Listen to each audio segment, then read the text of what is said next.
somente ao nosso Deus. Vamos ficar de pé para louvar a Deus? Vamos orar, vamos acalmar nosso coração, vamos elevar nosso pensamento a Deus nesse momento. Vamos fechar nossos olhos, vamos orar. Santo Deus, muito obrigado, Senhor, porque nós estamos aqui na Tua casa, Deus. Obrigado, Senhor, porque nós viemos aqui, Senhor, te cultuar, ó Deus, porque só Tu mereces toda a honra e toda a glória, Senhor. Muito obrigado, Senhor, porque Tu é um Deus maravilhoso, Senhor, que tem cuidado de cada um de nós, Senhor. Obrigado, Senhor, porque Teu Espírito Santo está aqui, Senhor. Muito obrigado, Senhor. Nós Te agradecemos por tudo que o Senhor tem feito, Senhor. Recebe o nosso louvor, Senhor, recebe a nossa adoração. Em nome de Jesus, amém.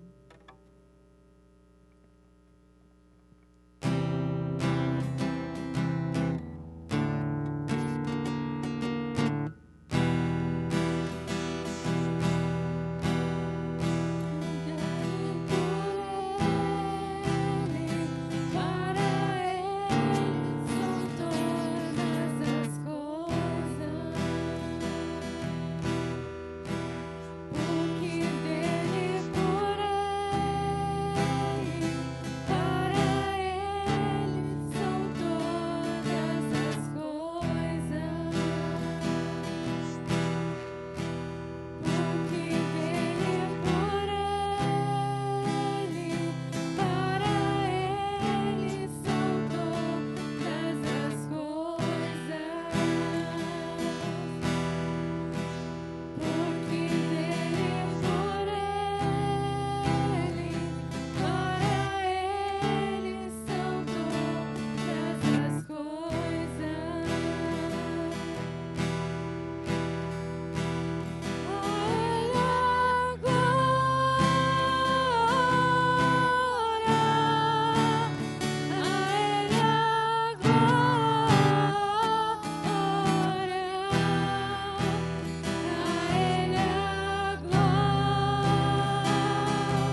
somente a Deus toda a honra e toda a glória.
Podem ficar em pé.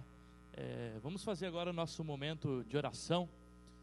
Nesse momento eu gostaria que você pudesse, tudo aquilo que você veio no seu coração, né? Às vezes a gente vem para a igreja, mas nosso coração está aflito. Às vezes a gente vem pensando em algo lá fora, né? Esse é um tempo da gente colocar o nosso coração, a nossa vida em oração a Deus, né? É o tempo da gente orar pelo nosso bairro, orar pela liderança da igreja, orar por aqueles que estão enfermos na nossa comunidade, orar pelos aniversariantes, né?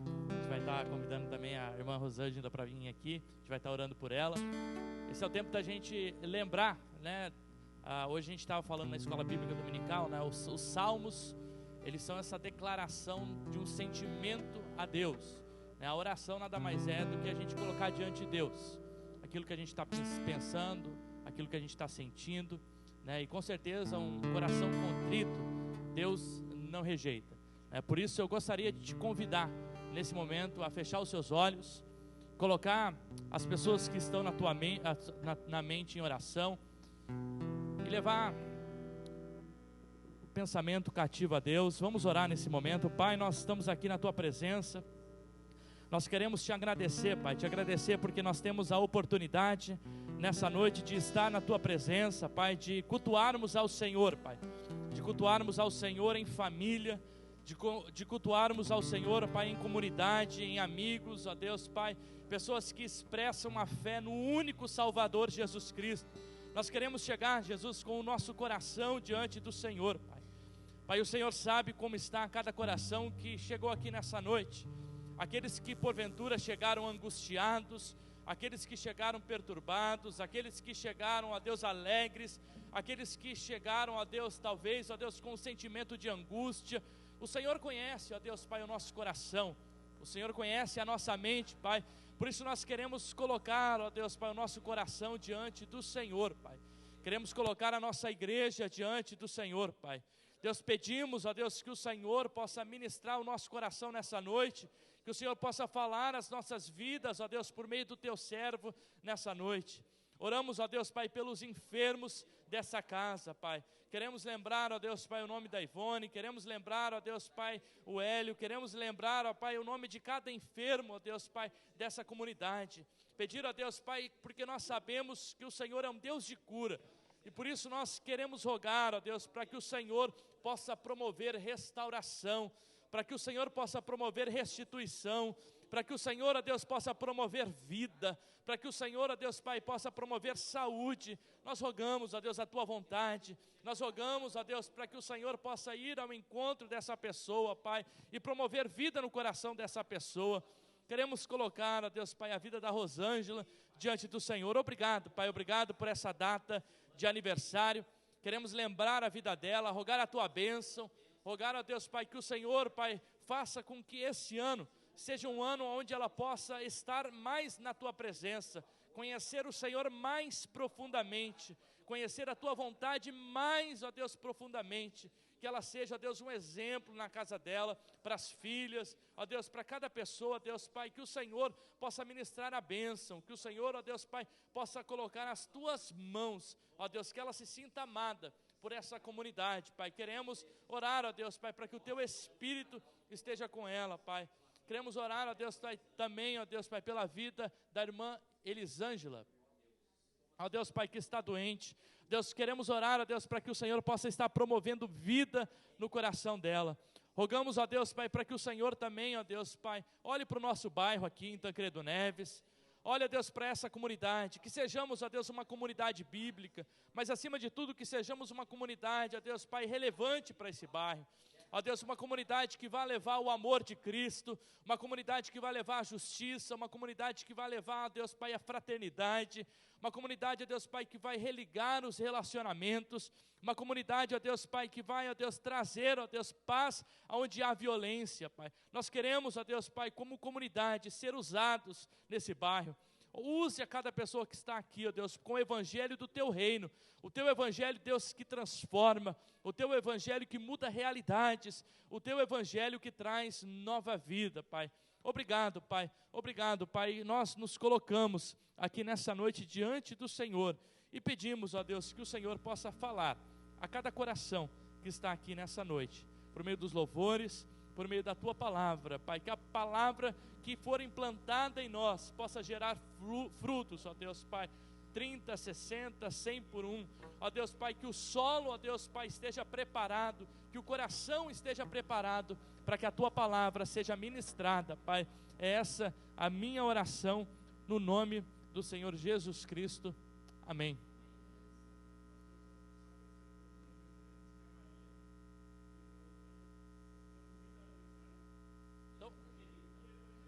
Então vamos pedir para as 3 vir aqui então agora. Já orou pela Rosângela, a gente ora também pela irmã Angelita.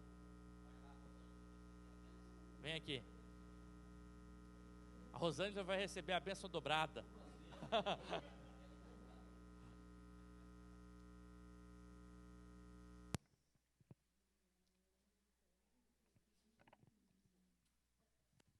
Feliz aniversário, tá?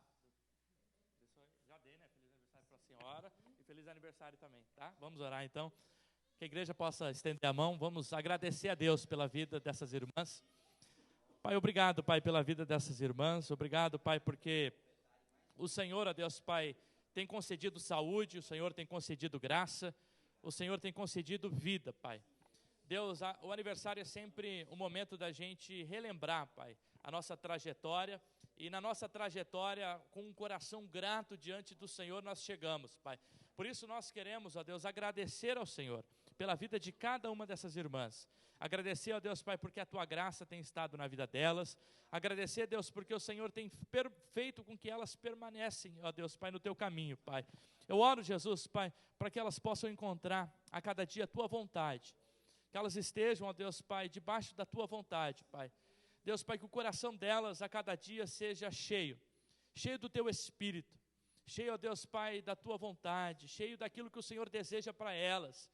Que esse ano, Pai, o ano de 2023, Pai, não seja apenas um ano de bênçãos e realizações, Pai, nos campos materiais, ou seja lá qual for, mas principalmente, Pai, um tempo de aprofundamento, de relacionamento contigo, Pai. Seja um tempo de crescimento, seja um tempo, ó Deus, Pai, de amadurecimento, seja um tempo, ó Deus, Pai, onde elas encontrem, Pai, a paz no Senhor, Pai. Encontrem com o Teu amor, ó Pai. Encontrem, ó Deus, Pai, com o Senhor, Pai. Que a cada dia, Pai, o Senhor esteja presente na vida delas, Pai. Obrigado por essas irmãs queridas, Pai. Nós oramos como igreja, Pai, e rogamos a Tua bênção, Pai. É essa a nossa oração, no nome do Senhor Jesus Cristo. Amém. Tem que ter parabéns. Sabe acompanhar já ou ainda não? Ainda não. Mas estamos chegando lá. Vamos lá numa capela, então.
Boa noite, irmãos. Graça e paz.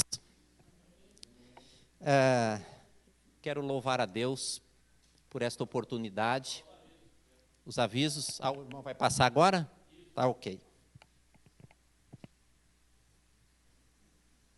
Vamos prestar atenção ali, irmãos, nos avisos da igreja.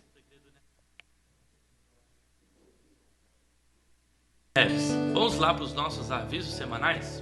Nessa quarta-feira, às 20 horas, nós temos o nosso encontro de oração. Você é o nosso convidado para estar juntamente conosco aqui, orando e tendo um tempo na presença de Deus.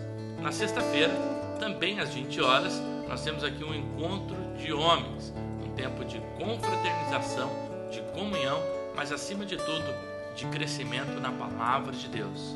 No sábado, nós temos também o encontro das mulheres, que acontece às 16 horas, no sábado, aqui na igreja. Também um tempo de compartilhar da palavra de Deus, falar um pouquinho, e crescer sobre assuntos que têm a ver com ser mulher.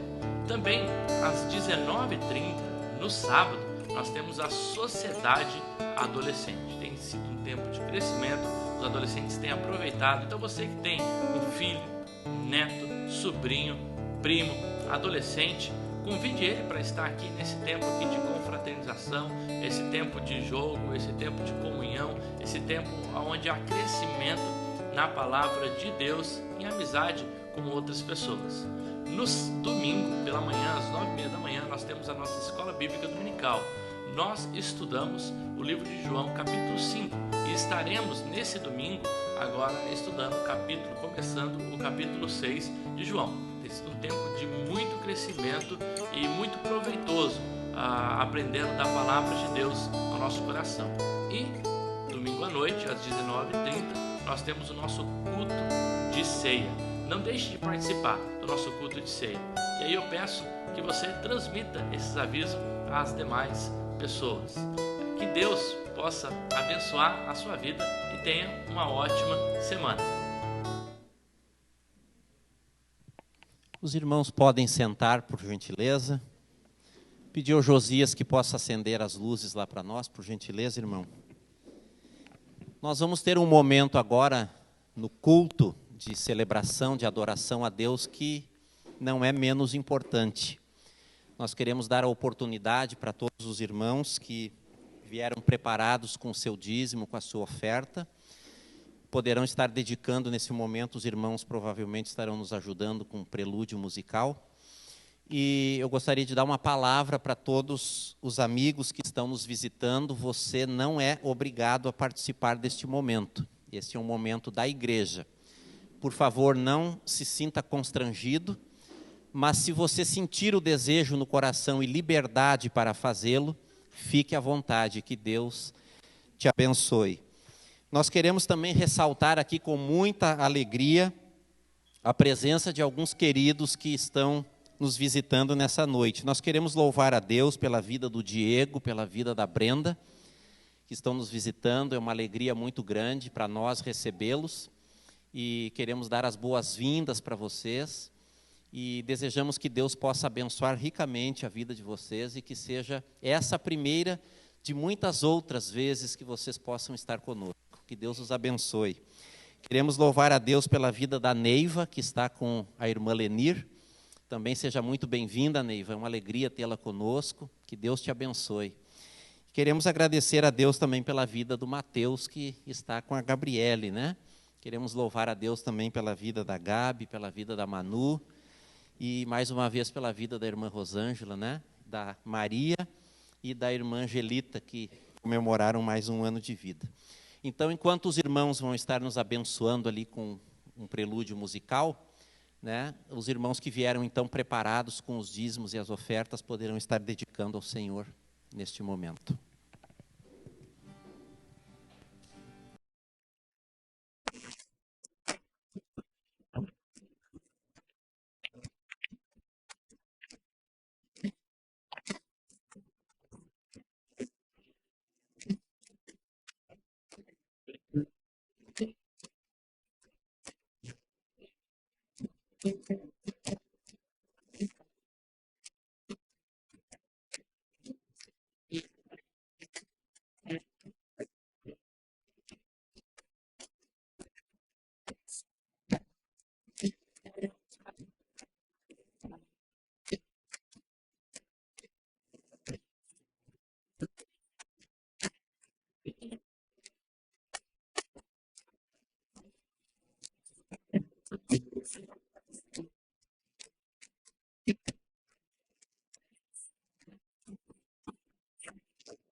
Mais um aviso apenas que foi solicitado que eu estivesse passando para a igreja. No dia 4 de junho, primeiro domingo de junho, vamos estar celebrando a ceia do Senhor.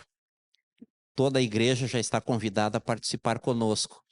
E no final deste culto, da celebração da ceia, vai estar acontecendo uma cantina, onde vai estar sendo vendido brigadeiros para apoio ao ministério infantil da igreja. Então, os irmãos, nesse culto do dia 4, que é o culto de ceia, né, já traz uma ofertinha a mais preparada, R$2, né? Não só 2, né, Adriana? Vários 2, né? 2 várias vezes, né? Então, os irmãos já podem vir preparados para estar cooperando com o ministério infantil da igreja, e você vai estar também saboreando um delicioso brigadeiro que vai ser preparado com muito carinho pelas irmãs desse ministério da igreja. Amém? Pastor Lucas. As crianças estão saindo com a tia Adri para o culto infantil. Eu tenho aprendido lá na PIB que não se diz cultinho, né? É o culto das crianças ao Senhor. Então elas estarão saindo com a tia Adri, que Deus possa abençoá-las, né? Em nome de Jesus. E nós queremos louvar a Deus pela vida do pastor Lucas. É uma alegria tê-lo conosco novamente. Eu sou suspeito de falar, porque ele sabe do amor, do carinho que eu tenho por ele, pela família dele, né? Porque eu venho lá da PIB, a gente pôde, né, pastor, conviver um tempo juntos ali de comunhão, de amizade. Então, eu louvo muito a Deus pela tua vida. Nós queremos orar, então.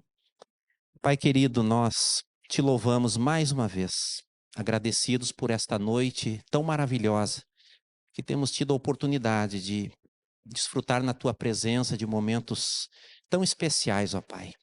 Obrigado pela celebração, pela adoração, pelos louvores. Nós te pedimos que tu possas receber o nosso culto e que ele seja agradável ao teu coração, Pai.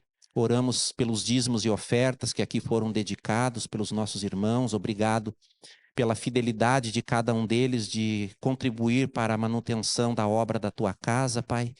E rogamos que tu possas multiplicar sobre a vida dos nossos irmãos, com bênçãos sobre bênçãos, ó Deus, advindas de ti. E que por estas bênçãos os nossos irmãos, a tua igreja, possa ser poderosamente enriquecida pelo Senhor. Oramos pela vida do pastor Lucas, obrigado pela disponibilidade dele, Senhor, de aceitar o convite do pastor Wellington para estar nos abençoando nesta noite com a ministração da palavra. Ele é totalmente dependente de ti, Senhor. Obrigado pelo exemplo dele, de um servo dedicado, Pai, que se submete à tua vontade, o teu querer, e que ele seja fiel mais uma vez nessa noite. A inspiração do teu Espírito Santo ao coração dele, para compartilhar conosco a mensagem que veio do teu coração para as nossas vidas. E nós te louvamos por isso, por sua vida, por sua família. E pedimos que tu possas também abençoá-los em cada área, em cada aspecto, ó Deus, e que eles possam contemplar a cada dia, como servos do Senhor, as tuas maravilhas na vida deles, para a glória do teu próprio nome. Isto te pedimos, oramos e agradecemos em nome de Jesus. Amém, Pai. Deus te abençoe, meu irmão. Pode deixar assim, tu quer mais um pouquinho? Tá ótimo. Boa noite, meus irmãos. Saúdo, então, a igreja com a graça e a paz do Senhor Jesus, né? Para mim é um prazer enorme estar aqui, né? Quando o irmão Júlio estava orando ali, ele falou, agradeço porque ele é um servo do Senhor, dedicado, e eu do lado orando, misericórdia, Deus, tem misericórdia da minha vida. Eu fiquei muito feliz porque eu percebi que eu não sou mais visitante, né? Porque ele não me citou no momento dos visitantes ali. Eu falei, não, eu já vim uma vez, agora é a segunda vez, já estou em casa, então tá tudo certo. Mas fico feliz de estar aqui, igreja. É muito bom para mim poder compartilhar a palavra do Senhor, isso é um privilégio, realmente. A convite do pastor Wellington, eu vim compartilhar na sequência daquilo que a igreja já tem visto, aquilo que Deus já tem falado através da palavra, no livro de 1 Coríntios. Então, se você tem a sua Bíblia aí, quero convidar você a abrir a sua Bíblia, hoje no capítulo 4 de 1 Coríntios. Nós vamos seguir nesse tema que a igreja tem falado, tem crescido, que é o tema cruciforme, em formatação, moldando a vida à cruz de Cristo. Quando nós falamos a respeito da cruz de Cristo, é algo que é diferente daquilo que é a nossa tendência natural, né? A nossa tendência natural não é se amoldar aos padrões do Senhor. Nossa tendência natural é nos rebelar contra esses padrões. A tendência do nosso coração é fugir dos padrões do Senhor, né? E isso vem desde o Jardim do Éden, desde o primeiro homem e da primeira mulher, né? E não tem sido diferente desde então. O nosso coração é um coração pecador, um coração rebelde contra o Senhor, inclinado ao mal, e que só pode ser diferente quando o Senhor age nesse coração e transforma a tendência do nosso coração, né? Transforma a nossa natureza. E aí sim, nós podemos nos amoldar a essa cruz. E o Senhor vai, por meio de um processo de santificação, nos moldando todos os dias. A partir do momento em que cremos no Evangelho, a partir do momento em que o recebemos como nosso Senhor e Salvador, todos os dias nós somos confrontados com o nosso pecado. Nós somos moldados um pouquinho mais. E isso é muita graça do Senhor. Isso é misericórdia de Deus, né? Eu costumo dizer que quando Deus nos confronta, e aqui nós vamos ver a palavra de Deus escrita a um povo que estava sendo confrontado. E essa palavra pode chegar a nós como confronto hoje também. E quando isso acontece, quando a palavra de Deus nos confronta, significa que Deus, Ele está com a mão estendida a nós, nos chamando para perto dele. É misericórdia do Senhor quando nós somos confrontados pela palavra. Significa que Deus não nos abandonou ao nosso pecado. Significa que Deus não nos largou aos nossos próprios desejos. Porque Deus nos ama. E Deus disciplina os filhos a quem ama. Amém? Nós vamos falar um pouquinho a respeito disso nessa noite. Nós vamos falar a respeito desse amoldar-se à cruz. E quando nós pensamos na cruz, muitas pessoas no mundo não ligam para a cruz, né? Tem muitas pessoas que a cruz não significa absolutamente nada. Só que tem um outro grupo de pessoas que se importa com a cruz. Só que se importa de uma maneira um pouco errada, né? E talvez esse é o maior número de pessoas, né? Se a gente for olhar a nossa realidade no Brasil hoje, eu não sei como é que foi o censo agora, o último censo que saiu, o número de evangélicos, mas eu sei que em 2010, o censo que tinha saído em 2010, era absurdo o número de evangélicos no nosso país, né? E ao mesmo tempo que a maioria quase da população se diz evangélica, nós não vemos essa maioria fazendo grande diferença no nosso dia a dia. Porque para muitas pessoas a cruz, ela é um símbolo, né? Talvez um amuleto, algo que eu pendure no meu pescoço ou guarde na minha carteira, dentro de um bolso para me dar sorte ou alguma coisa assim, né? E para muitas pessoas a cruz não passa disso. Não passa de um amuleto para talvez eu ter o favor de Deus à minha disposição, né? Poder desfrutar de benefícios e um favor do Senhor. Eu posso declarar amor por Jesus, amor pela cruz e seguir fazendo o que eu bem entendo. Como se eu pudesse amar a Deus do meu próprio jeito e não da forma como Ele definiu, como Ele escolheu ser amado. Não somos nós que ditamos as normas, não somos nós que ditamos as regras da adoração ao Senhor, da forma como o amamos. Ele definiu isso. Lá em João, o Senhor Jesus falou assim: capítulo 14, versículo 21. Aquele que tem os meus mandamentos e os guarda, esse é o que me ama. É simples. Aquele que tem os meus mandamentos e os guarda, esse é o que me ama. E aquele que me ama será amado por meu Pai, eu também o amarei e me manifestarei a ele. Né? É uma verdade simples, mas difícil de engolir. Não é fácil, né? E as coisas simples da palavra normalmente são as mais difíceis de praticarmos. Porque a gente não tem para onde fugir, né? A gente não tem para onde fugir. Tem algumas coisas que a gente não entende direito, daí um fala assim: "Ah, mas eu interpreto desse jeito, eu interpreto de outro jeito". Não, não é bem assim. Mas as coisas simples, ame a Deus sobre todas as coisas, de todo o teu coração, de toda a tua alma, de todas as forças, todo o teu entendimento, sem desculpas. Ame a Deus. Não tem para onde fugir. Ame o teu próximo como você mesmo. Não tem para onde fugir.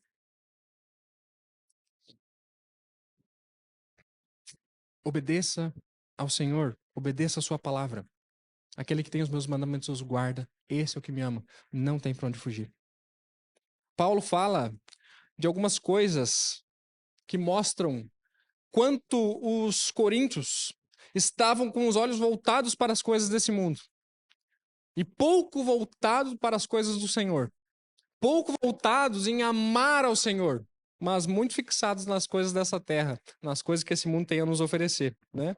Essa repreensão do apóstolo chega para nós hoje também, da mesma forma.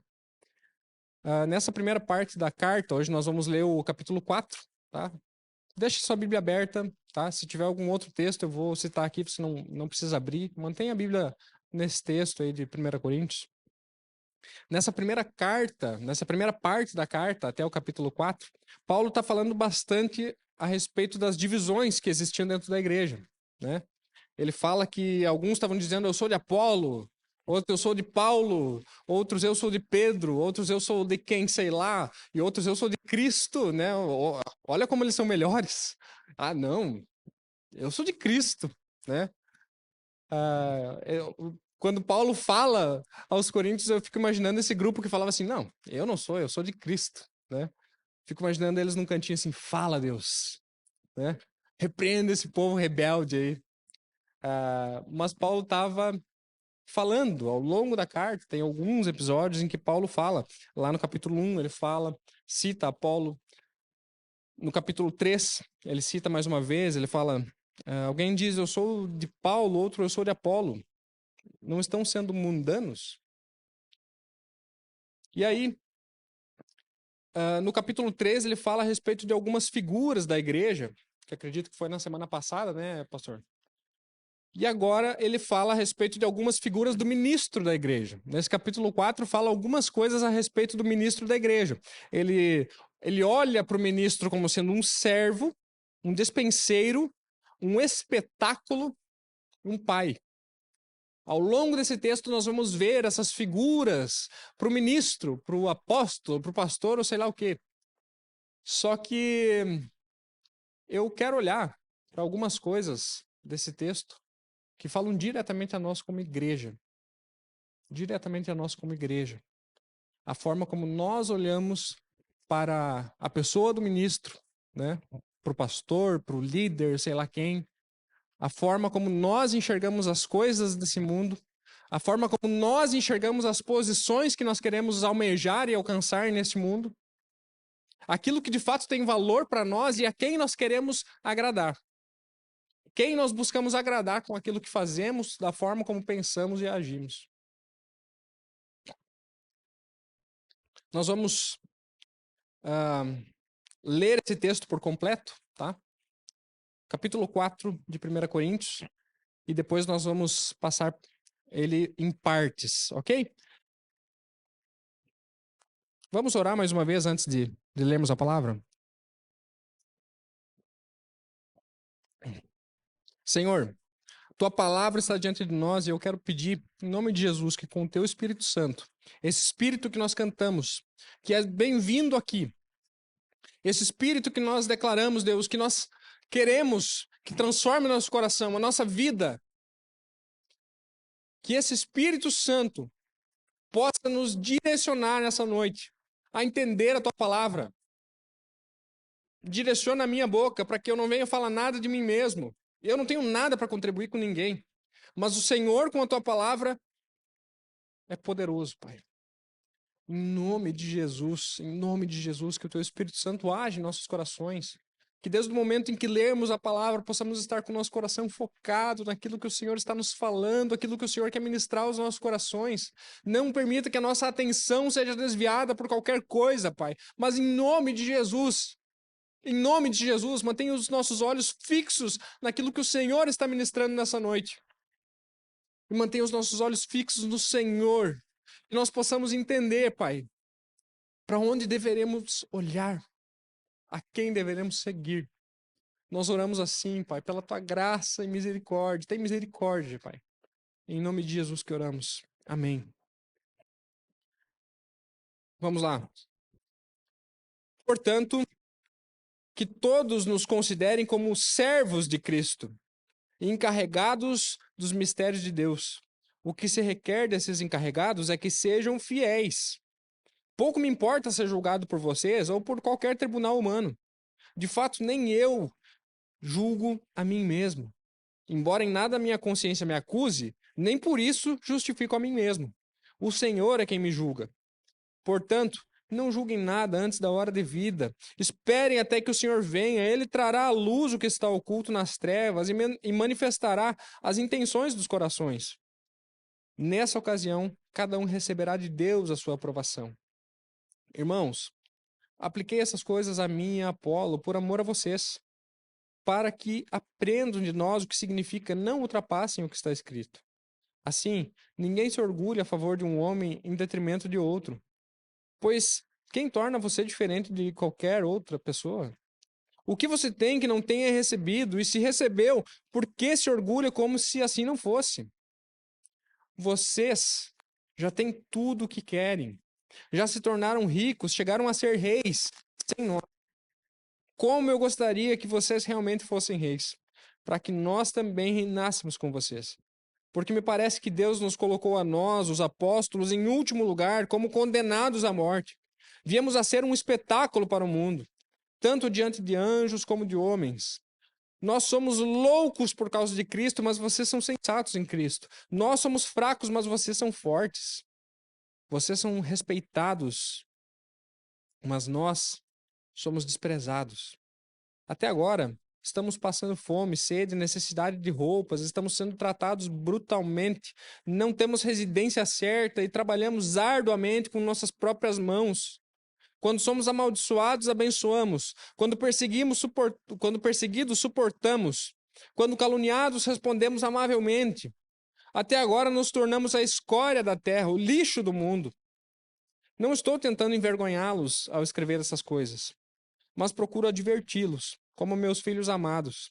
Embora possam ter 10.000 tutores em Cristo, vocês não têm muitos pais, pois em Cristo Jesus eu mesmo os gerei por meio do Evangelho. Portanto, suplico-lhes que sejam meus imitadores. Por essa razão, estou lhes enviando Timóteo, meu filho amado e fiel no Senhor, o qual lhes trará à lembrança a minha maneira de viver em Cristo Jesus, de acordo com o que ensino por toda parte, em todas as igrejas. Alguns de vocês se tornaram arrogantes, como se eu não fosse mais visitá-los. Mas irei muito em breve, se o Senhor permitir. Então saberei não apenas o que estão falando esses arrogantes, mas que poder eles têm. Pois o reino de Deus não consiste em palavras, mas em poder. O que é que vocês querem? Devo ir a vocês com vara ou com amor e espírito de mansidão? Nós vamos olhar para esse texto em algumas partes e vamos entender algumas coisas das preocupações que o apóstolo Paulo tinha em relação a essa igreja. E talvez se o apóstolo Paulo tivesse aqui, seriam algumas das mesmas preocupações que ele demonstraria sobre nossas vidas. Primeira parte do texto, versículo 1 ao versículo 5, nós vemos que o julgamento pertence ao Senhor. E é o Senhor quem nós devemos agradar. É o Senhor que nós devemos buscar agradar. O apóstolo começa falando sobre aquilo que se espera de um servo do Senhor. E o que se espera de um servo ou de um despenseiro é a fidelidade, né? Ele usa algumas palavras para definir esse ministro, esse apóstolo, né? Ele está se colocando nesse lugar. E ele diz assim: todos nos considerem como servos de Cristo, encarregados dos mistérios de Deus. Ou servos e despenseiros, né? São as duas palavras que o apóstolo Paulo usa. Deus, ele não espera sucesso. Ele não nos cobra influência. E ele também não cobra isso dos ministros, dos pastores, dos mestres, dos apóstolos na época. Porque isso é a escolha do Senhor dar ou não. Mas o que ele espera de nós, o que ele espera dos dispenseiros é a fidelidade. A primeira figura que ele usa ali é a figura do servo.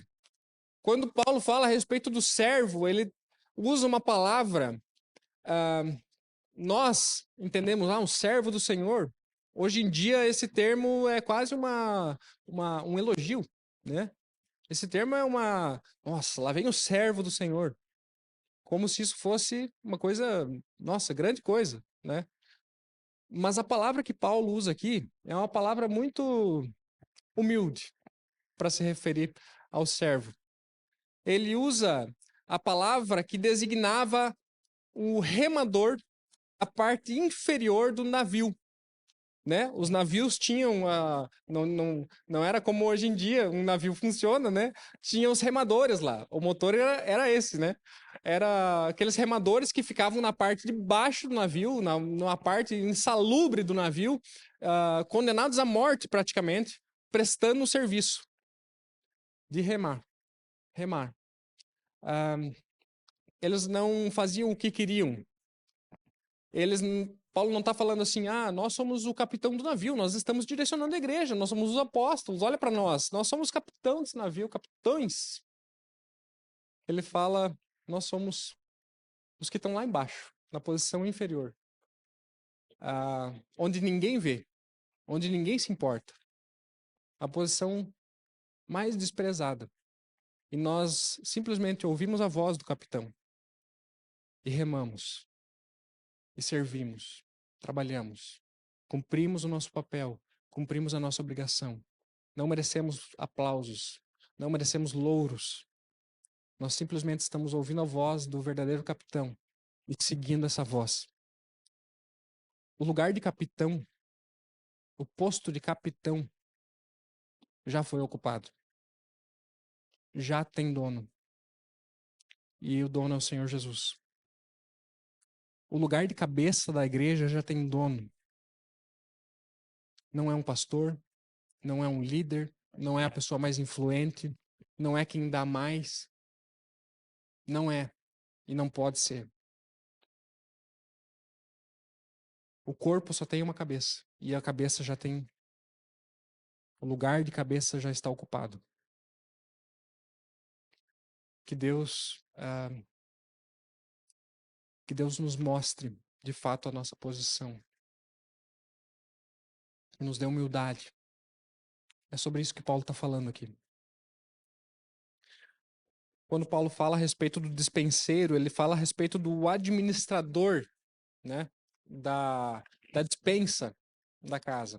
Mais uma vez, quando Paulo se refere ao ministro da palavra, ele está praticamente falando assim, o dispenseiro, ele provê alimento para a família? Não. O dispenseiro não provê alimento para a família. O dispenseiro, ele simplesmente administra, né? É a figura do mordomo. Não é ele que enche a despensa. Ele não vai lá no mercado e fala assim, eu vou comprar o que eu quero. Agora eu vou dar de comer para a família da forma que eu quero. Não. Ele simplesmente administra o alimento que está na despensa, né? Como mordomos, ministros da palavra, o alimento já está dado. É a palavra do Senhor. É a palavra do Senhor. O ministro ele vai simplesmente administrar. E eu assim, ó, eu me alegro muito em ver a igreja ouvindo da palavra dessa forma, pegando um livro, passando pelo texto, né, avaliando e tudo mais, porque isso significa ensinar todo o conselho de Deus. Todo o conselho de Deus, né? Porque quando nós passamos pelo texto sem escolher, né? Vamos avaliar o que o texto está falando. Nós falamos de coisas que são espinhosas às vezes e que talvez a gente não escolheria ouvir ou não escolheria falar, né? Mas que são necessárias, porque é todo o conselho de Deus, toda a palavra de Deus, a palavra é inspirada, né? E o dispenseiro, ele é responsável por administrá-la da melhor forma e prepará-la para que a família tenha do que comer. Quando fala do ministro, né, talvez a gente olhe assim, nossa, é verdade, né, é papel. Só que, de certa forma, todos nós somos dispenseiros. Todos nós somos mordomos daquilo que recebemos do Senhor. Sejam dons, sejam recursos, nós também administramos aquilo que recebemos do Senhor. Lá em 1 Pedro, capítulo 4, versículo 10, diz assim, ó: cada um exerce o dom que recebeu para servir os outros, administrando fielmente a graça de Deus em suas múltiplas formas. Olha o que a palavra está nos dizendo. É muito fácil nós olharmos para o pastor e falar assim, vai, te vira, faz aí o teu papel, cumpra teu papel. Ou, o sermão não foi bom nesse domingo, né? Acho que não preparou como tinha que ser. E você, como mordomo, como você tem administrado aquilo que Deus tem colocado na sua mão? Como você tem administrado os teus dons? Será que os teus dons estão a serviço da igreja? Estão a serviço do corpo? Deus te deu dons. Você não precisa ter dúvida disso. Muitas pessoas não conhecem o seu dom, não sabem aquilo que são capazes, não sabem no que são boas. Mas sabe como nós descobrimos isso? Servindo. É assim que nós descobrimos o dom. Servindo. É servindo ao Senhor que você vai ver assim, nessa área aqui eu acho que eu vou bem. Nessa outra aqui, acho que eu não tenho muito jeito para isso aqui, né? Com as crianças, não dá, né? Mas daí, na recepção, isso eu acho que eu consigo fazer. Eu acho que eu sou bom. É servindo ao Senhor que nós descobrimos nossos dons. Se você não sabe qual é o seu dom, aquilo que Deus tem te capacitado a fazer, dispõe o seu coração em servir ao Senhor. Seja um bom dispenseiro daquilo que Ele tem te dado, dos recursos que Ele tem dado nas tuas mãos.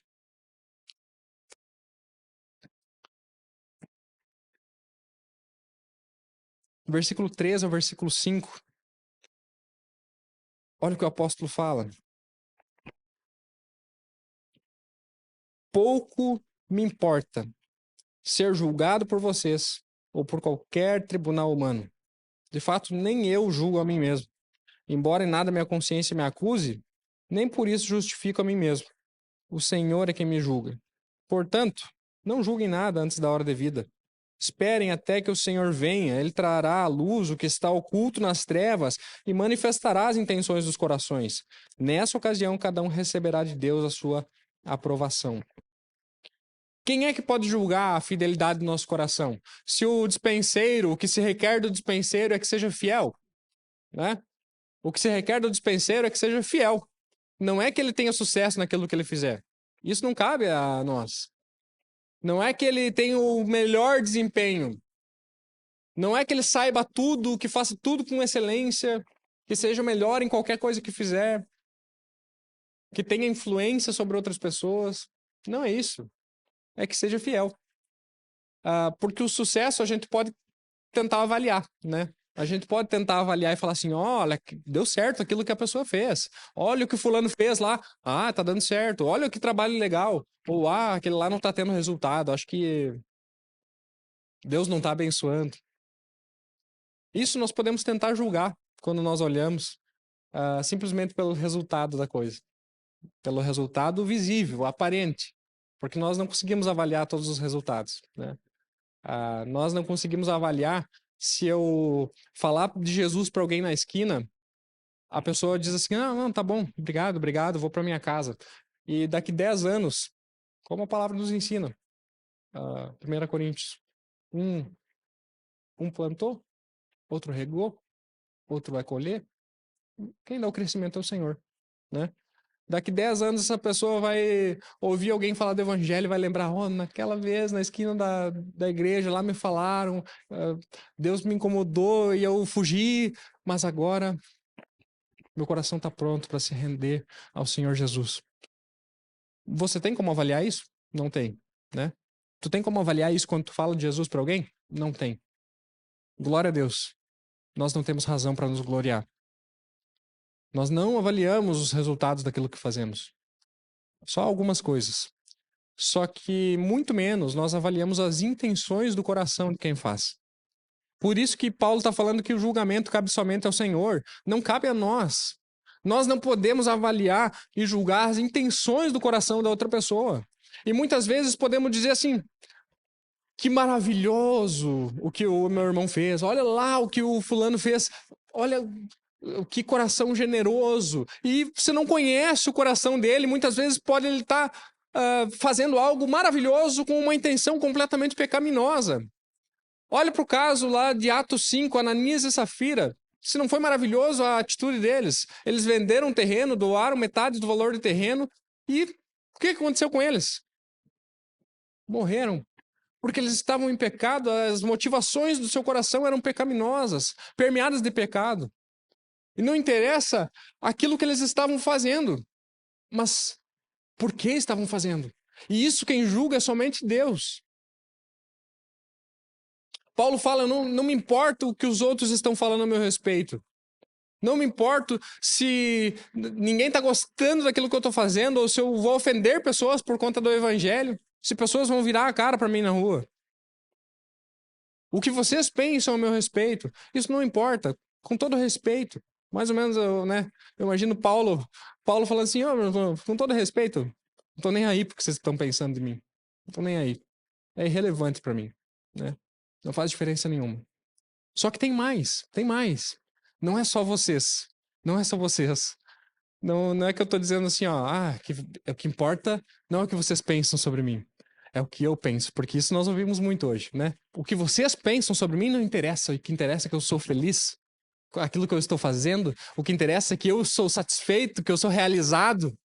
E Paulo está falando o contrário. Ele está dizendo assim, não importa o que vocês pensam, mas quer saber? Não importa o que eu penso também. Também não interessa o que eu julgo a meu respeito. Se eu acho que, cumpri minha missão. Se eu acho que, como eu sou uma pessoa boa. Nossa, se minha consciência está tranquila, ele fala, a minha consciência está tranquila, não tem nada que me acuse, mas não é a minha consciência que me justifica. Eu posso estar redondamente enganado com uma consciência tranquila. Eu posso estar completamente errado e ainda assim ter uma consciência tranquila. Achar que eu estou bem, achar que eu fiz o bem, achar que eu estou arrasando, né? Deus deve estar impressionado comigo. Né? Eu posso estar completamente errado. Paulo está dizendo, não importa o que vocês pensam a meu respeito, o que os outros pensam a meu respeito, mas também não importa aquilo que eu penso a meu respeito. Quem me julga é somente Deus. Somente o Senhor. É Ele que vê as motivações do nosso coração. Eu conheci um pastor, é um senhor de idade, né? Pastor Oswaldo Mancebo Reis, lá da PIB de Juí. E na ocasião em que eu conheci ele estava pregando num retiro vocacional, né? Para jovens que estavam querendo descobrir o seu chamado ministerial. E ele falou uma frase que eu me lembro até hoje, não vou esquecer. Ele disse assim, se as pessoas soubessem as reais motivações do meu coração em algumas das melhores ações que eu já fiz, eu ficaria envergonhado. Se as pessoas conhecessem o meu coração em algumas das melhores coisas que eu já fiz nessa vida, eu teria vergonha. Porque muitas vezes nós podemos estar fazendo coisas ótimas, excelentes, e com o coração permeado pelo pecado. Uma tentativa de reconhecimento, de engrandecimento. O fato é que Paulo está dizendo assim, ó, vocês estão colocando os holofotes no lugar errado. Vocês estão colocando os holofotes nos apóstolos. Mas vocês não têm como julgar o coração. Vocês não têm como saber como está o coração daqueles que vocês têm idolatrado. São só homens, sujeitos ao pecado. O bom é somente Cristo. Todos nós somos pecadores. Eu posso vir aqui hoje à noite, entrar por aquela porta, como eu entrei, dar meu melhor sorriso, né? Dizer, meus irmãos, a graça e a paz do Senhor. E o meu coração pode estar permeado de pecado. E vocês não têm como saber.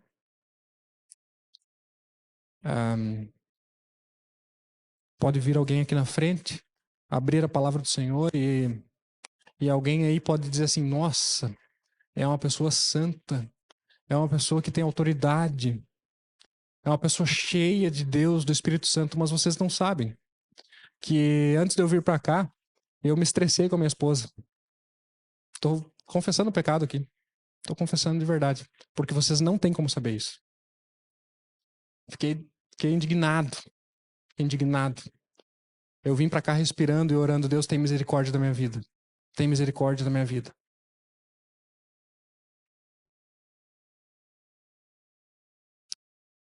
Eu sei que não sou só eu.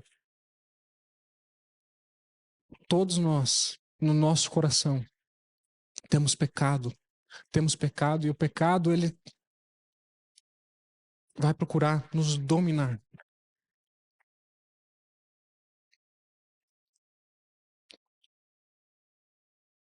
Quem julga o coração, somente o Senhor. Nós não conseguimos avaliar.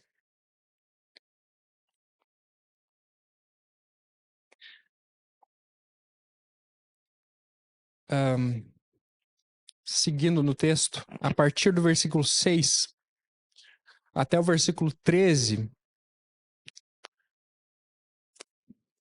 nós vamos ver que onde existe graça do Senhor, onde existe a graça, não existe lugar para o orgulho.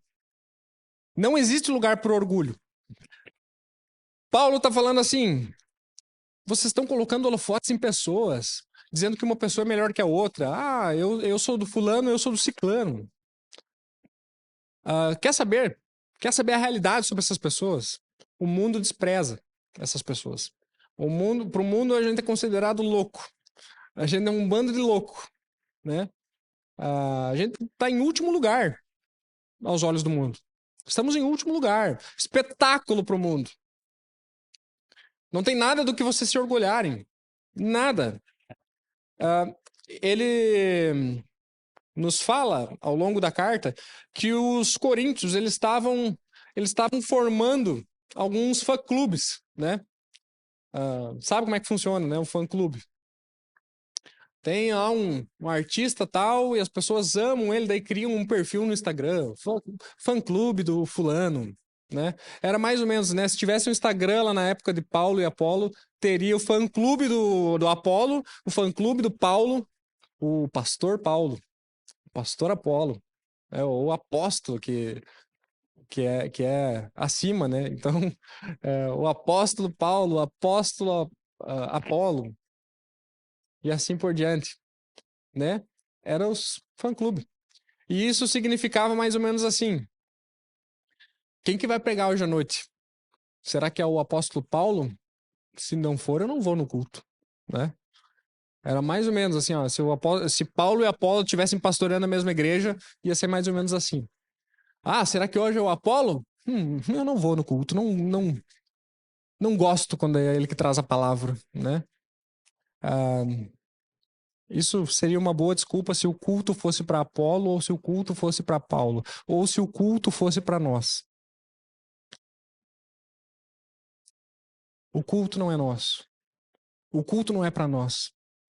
E por isso não interessa quem vai pregar, não interessa quem vai falar, não interessa quem vai estar, não interessa quem vai tocar. Não interessa, porque o culto não é nosso e o culto não é para nós. O culto é para o Senhor. E se o culto é para o Senhor, que desculpas eu vou dar? Você lembra de Jonas lá em Nínive? Você lembra da história de Jonas em Nínive? O que aconteceu foi mais ou menos assim. Jonas, a contragosto, foi mandado para Nínive. E muita coisa aconteceu para que ele realmente caísse lá, né? Para que ele fosse para Nínive. Ele relutou, ele não queria. Ele queria mais que aquele povo se explodisse. Ele não queria que esse povo fosse salvo, não queria que eles se arrependessem. E aí Deus manda Jonas para Nínive. Você vai lá. E aí Jonas se dobra diante do Senhor, é dobrado diante do Senhor e vai para Nínive. A palavra diz que ele anda um pouco, ele entra na cidade, fala 2, 3 palavras, nem fala assim, ó, arrependam-se, Deus tem misericórdia se vocês se arrependerem. Ele só fala assim, ó, vocês vão ser tudo destruído. E bem feito para vocês, né? Jonas, se tem um momento que ele gostou da viagem missionária, foi essa, de olhar na cara dos ninivitas e falar assim, vocês vão ser tudo destruído, né? Não tem solução mais para a vida de vocês. Uma pregação pela metade, uma pregação a contragosto, e aquele povo se converteu ao Senhor. Aquele povo reconheceu os seus pecados e falou, nós temos pecado contra o Senhor, que Deus tenha misericórdia da nossa vida.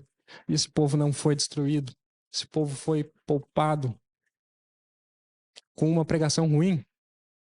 E Jesus usa o exemplo desses ninivitas lá no Evangelho, dizendo, ai de vocês, no dia do juízo, Deus vai levantar a rainha de Sabá, os ninivitas, contra vocês, porque Jonas pregou e os ninivitas se arrependeram, se converteram. Jonas pregou uma pregação que não tinha quase pé nem cabeça, e aqueles ninivitas se converteram. E agora está aqui o Filho de Deus pregando diante de vocês e vocês não se arrependem. Está aqui quem é maior do que Jonas e vocês são obstinados. Porque não é sobre quem fala, não é sobre quem vai pregar, não é sobre Apolo, não é sobre Paulo, é sobre o nosso coração quando nós estamos diante do Senhor. Eu posso voltar para casa e falar assim, hoje o culto foi ruim? Eu posso voltar para casa e falar, hoje o culto não foi bom, o culto não foi legal. Somente se o seu coração não está aqui para cultuar o Senhor. Porque não interessa quem venha falar, não interessa quem esteja tocando. Quem faz o culto não é quem está aqui. Quem faz o culto somos todos nós. Por isso que não interessa quem é Apolo, quem é Paulo. Pouco me importa. Pouco me importa como é que eu posso me orgulhar de uma coisa dessas.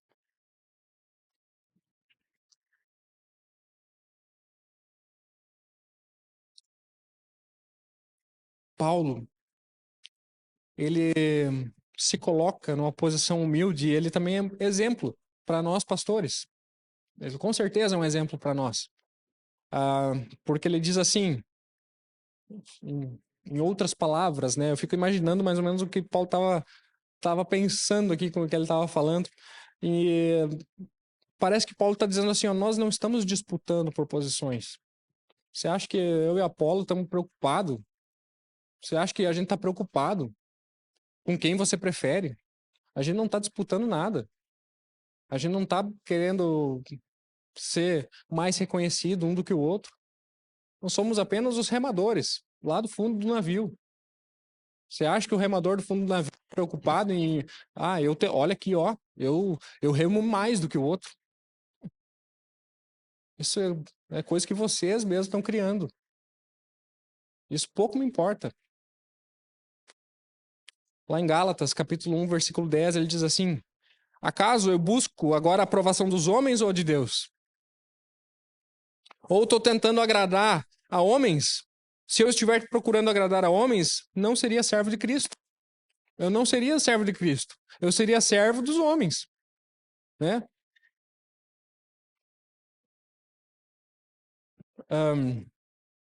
Às vezes tem algumas pessoas que são fanáticas por futebol, né? Não sei se aqui na igreja tem alguém que é assim, ó, fanático, doente por futebol, né? Que fala assim, o dia que tem jogo eu não vou do culto. Mas tem algumas pessoas que gostam muito de futebol, né? Gostam muito de futebol.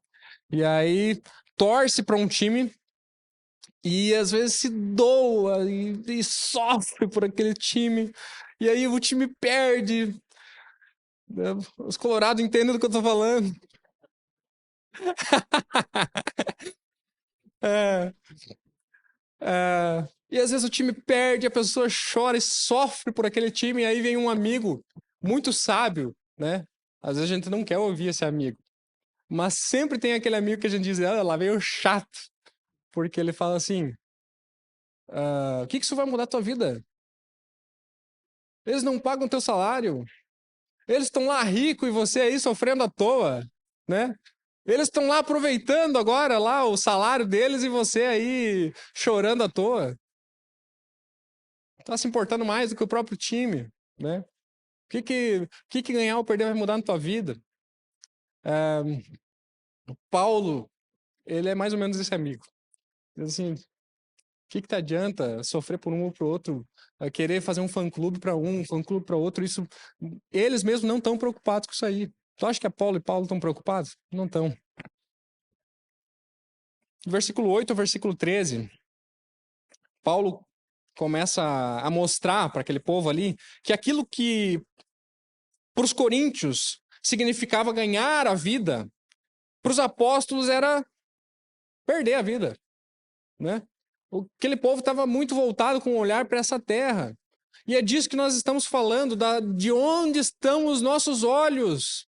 Será que nós temos olhado para a cruz de Cristo e permitido que ela nos transforme, que nos molde, ou nós temos buscado as coisas desse mundo, as posições que esse mundo tem a nos oferecer? Porque aquilo que os coríntios estavam buscando e o que para eles era venci na vida, ganhei a vida, para esses apóstolos era perder tempo, perder a vida. Cristo tem muito mais, muito mais. Olha o que o texto diz. Vocês já têm tudo o que querem, se tornaram ricos, chegaram a ser reis, e sem nós.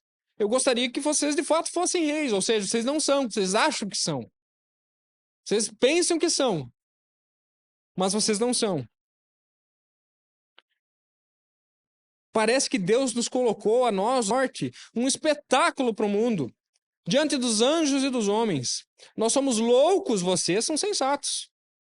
Nós somos fracos, vocês são fortes. Vocês são respeitados, nós somos desprezados.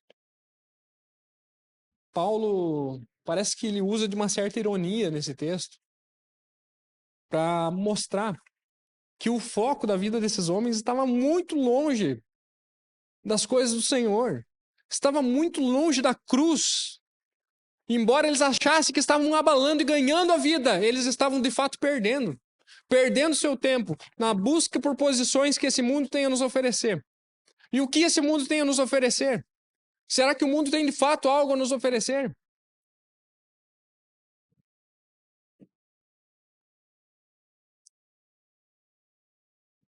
No versículo 9, Paulo fala que os apóstolos eram um espetáculo para o mundo. Quando falo de espetáculo, não significa, né?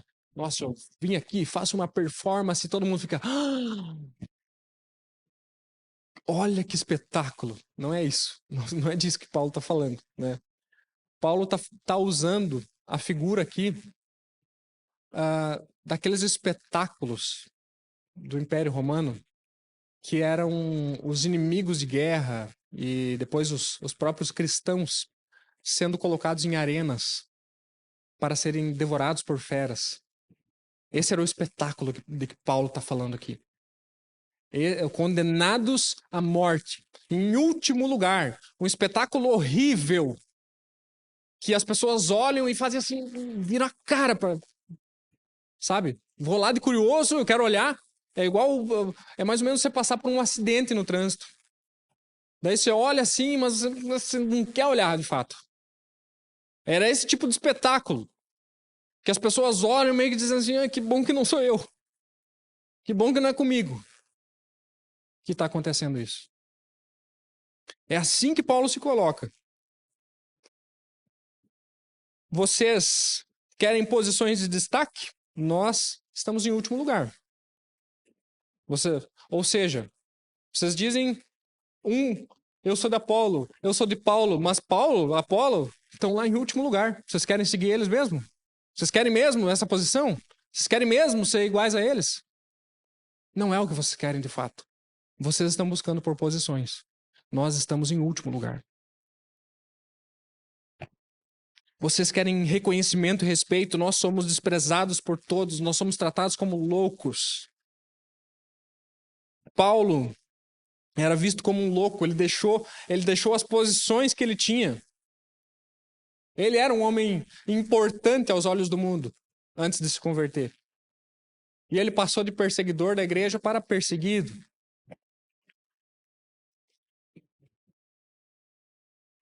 Vocês estão fartos. Vocês não precisam de mais nada. Nós passamos fome, necessidades, perseguições, cansaço, humilhação. Por amor a Cristo. Tem um homem, Jim Elliot, um missionário, muito conhecido. E ele disse assim certa vez: não é tolo aquele que abre mão do que não pode reter para ganhar aquilo que não pode perder. Paulo está falando sobre isso. Ele estava abrindo mão das posições, abrindo mão do que o mundo tem a oferecer, porque ele sabe que isso se vai. Isso se esvai com o tempo, isso é fumaça. Isso não dura, não permanece. Mas ele abre mão daquilo que ele não pode guardar para ganhar aquilo que ele jamais poderá perder. Aquilo que nós temos em Cristo não se tira.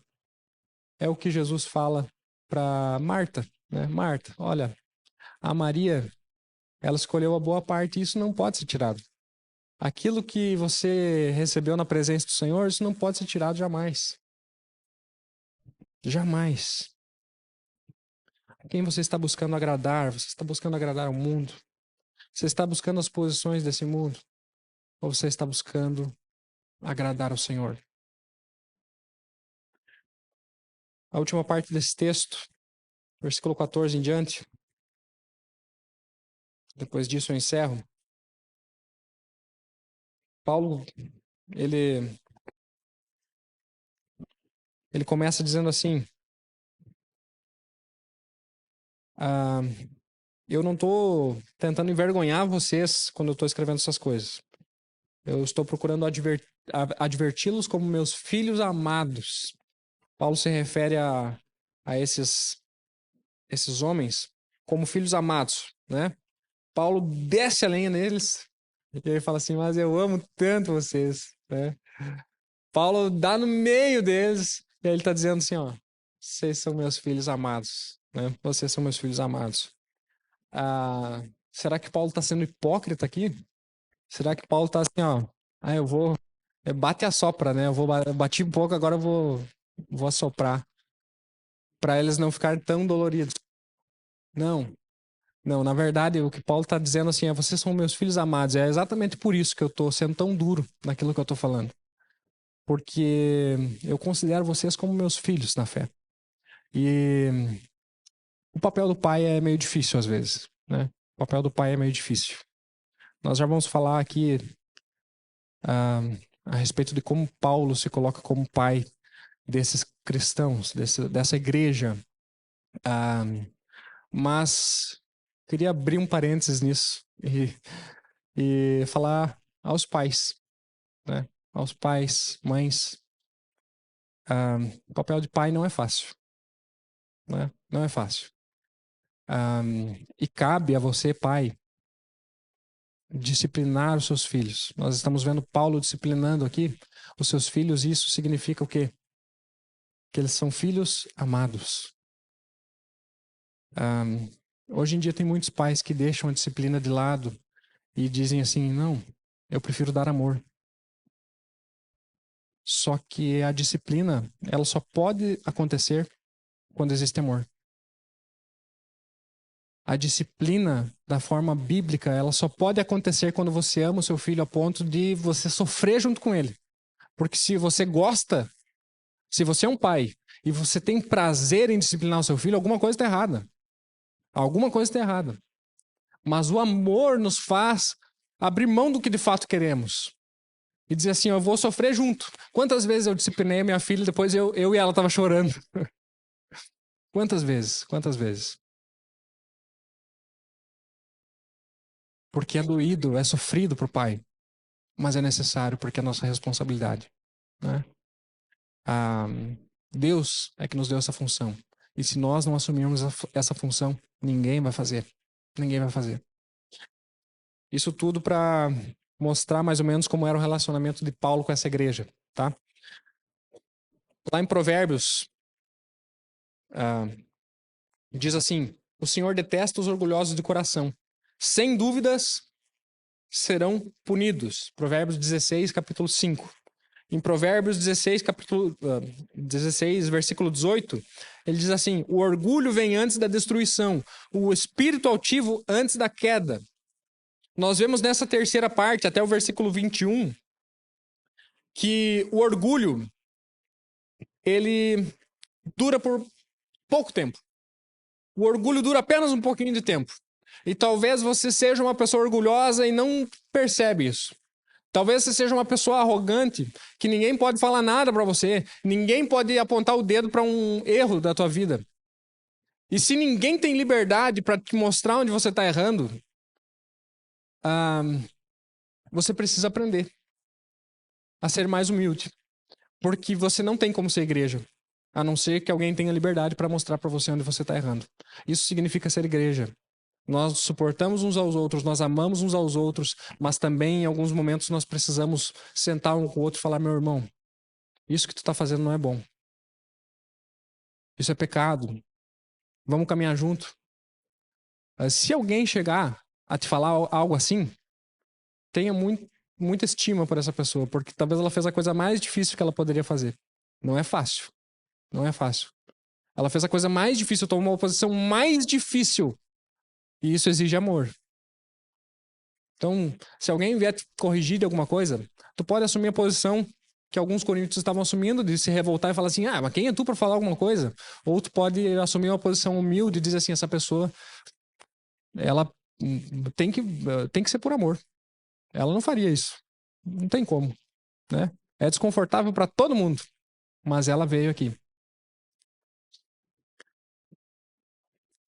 Mesmo que tudo dê certo na vida de alguém que é orgulhoso, falei, o orgulho ele não dura muito tempo. Aí você pode pensar, mas eu vi tantas pessoas já orgulhosas, se dando bem na vida, né? Se dando bem na vida e alcançando posições e tudo mais, tendo sucesso, mesmo que tudo dê certo na vida dessa pessoa, um dia ela vai comparecer diante de Deus, tá? Um dia, todos nós vamos comparecer diante de Deus e diante de Deus não sobra lugar para orgulho. Ninguém sai de cabeça em pé diante dele. Ninguém. Mesmo que dê tudo certo nessa vida, mesmo que ela tenha sucesso. E isso é outra coisa que nós precisamos entender. O que é sucesso? Sucesso é o que o mundo diz que é sucesso?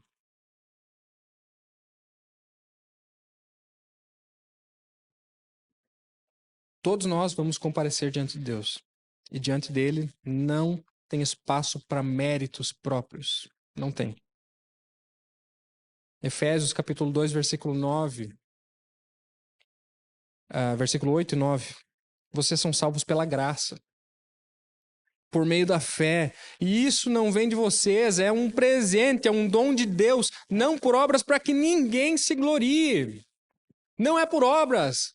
Porque se fosse por obras, nós poderíamos